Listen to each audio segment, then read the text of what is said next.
Akbaruddin Owaisi AIMIM का एक ऐसा नेता जिसके बोलने पर सियासी हंगामा शुरू हो जाता है। हैदराबाद के चंद्रयान गुट्टी विधानसभा क्षेत्र से 5 बार विधायक, विधानसभा में पार्टी के नेता और एआईएमआईएम के मुखिया असदुद्दीन ओवैसी के छोटे भाई अकबरुद्दीन ओवैसी को बनना था डॉक्टर।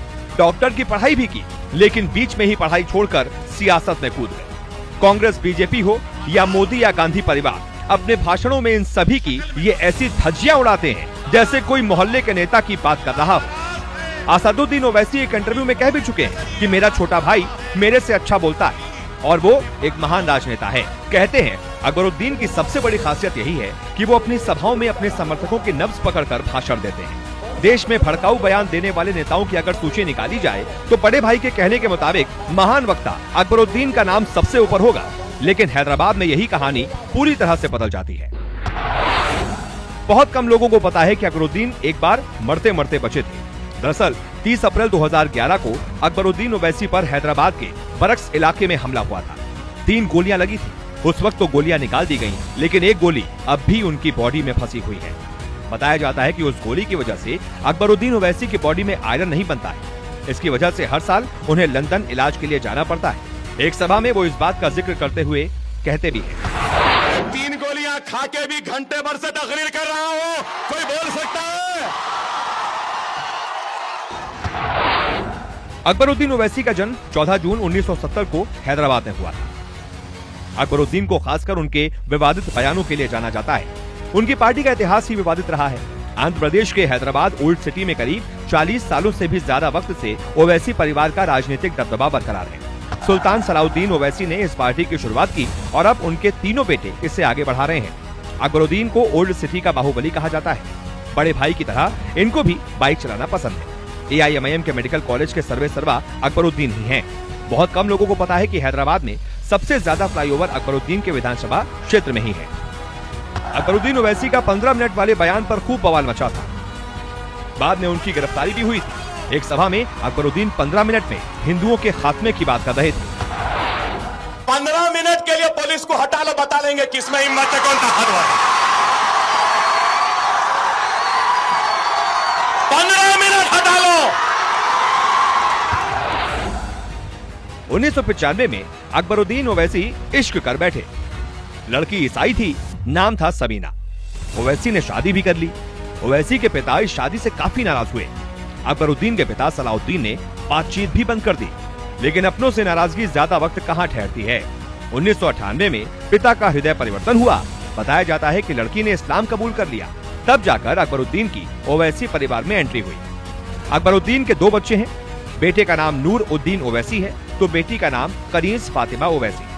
बेटी लंदन में लॉ की पढ़ाई कर रही है। मेरी बेटी लंदन में पढ़ रही है, लॉ पढ़ रही है और पहले साल का उसका रिजल्ट कल आया और वो अपनी यूनिवर्सिटी में टॉप करती है और कामयाब हुई। आक्रामक राजनीति करने वाले अकबरुद्दीन अपने भाषणों में आग उगलते हैं।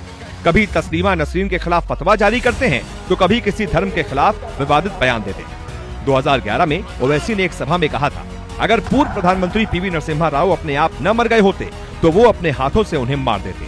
वो प्रधानमंत्री का मजाक उड़ाते हैं तो गांधी परिवार के खिलाफ अपशब्दों का इस्तेमाल भी करते हैं। जैसे उन्होंने तय कर लिया है कि विवादित होकर ही राजनीति करनी है। कुछ लोग राजनीति में होकर विवादित हो जाते हैं, लेकिन अकबरुद्दीन ऐसे नेता हैं जो विवादित होकर राजनीति करते हैं। हालांकि जब पूरे देश में मुसलमान सीए और एनआरसी को लेकर सड़कों पर प्रदर्शन कर रहे थे तो अकबरुद्दीन तेलंगाना के मुख्यमंत्री के चंद्रशेखर राव से सिंह वाहिनी मंदिर का विस्तार कराने का अनुरोध कर सबको चकित कर देते हैं। इस मंदिर के जीर्णोद्धार के लिए उन्होंने 10 करोड़ का बजट मांगा था। हालांकि विपक्षियों ने इसे अकबरुद्दीन की राजनीति करार देते हुए कहा कि वो अपनी छवि बदलने की कोशिश कर रहे हैं। सीएए कानून के खिलाफ प्रदर्शन के बीच अकबरुद्दीन ओवैसी ने ऐसा विवादित बयान दिया जिस पर हंगामा खड़ा हो गया। ओवैसी ने कहा, 700 साल से ज्यादा मुसलमानों ने देश पर राज किया। नागरिकता के लिए और क्या सबूत चाहिए? हमको डरने या घबराने की जरूरत नहीं है, परेशान होने की जरूरत नहीं है। हमको इनकी बातों में आने की जरूरत नहीं है। जो पूछ रहे हैं कि मुसलमानों के पास क्या है, मैं कहना चाहता हूँ कि तू मेरे कागज देखता है? मैंने इस मुल्क पर 700 साल तक राज किया है। ये मुल्क मेरा था, मेरा है और मेरा रहेगा।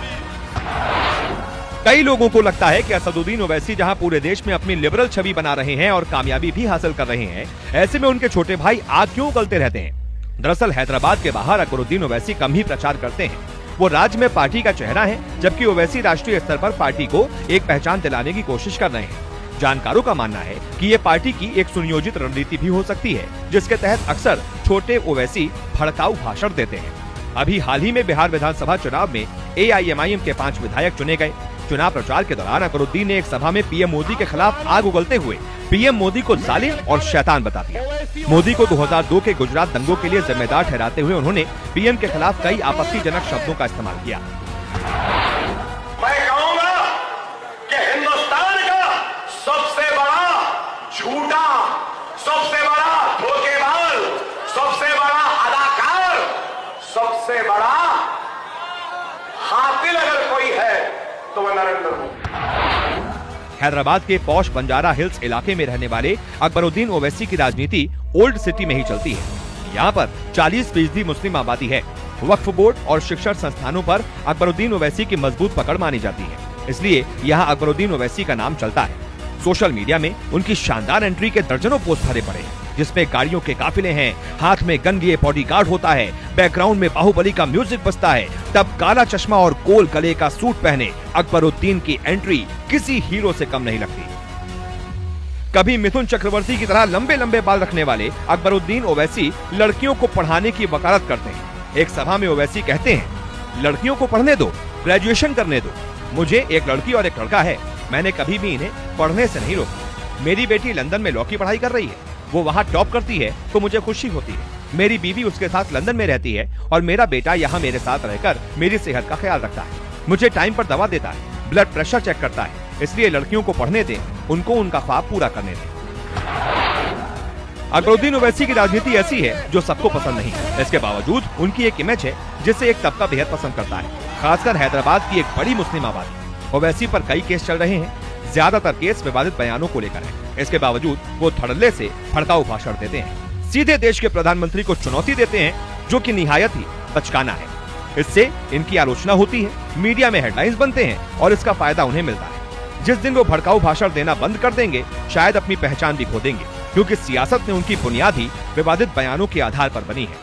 एक तरह से देखें तो पार्टी ने उन्हें जो जिम्मेदारी सौंपी है, उसे वो बखूबी निभा रहे हैं और आगे भी ऐसे ही निभाते रहेंगे।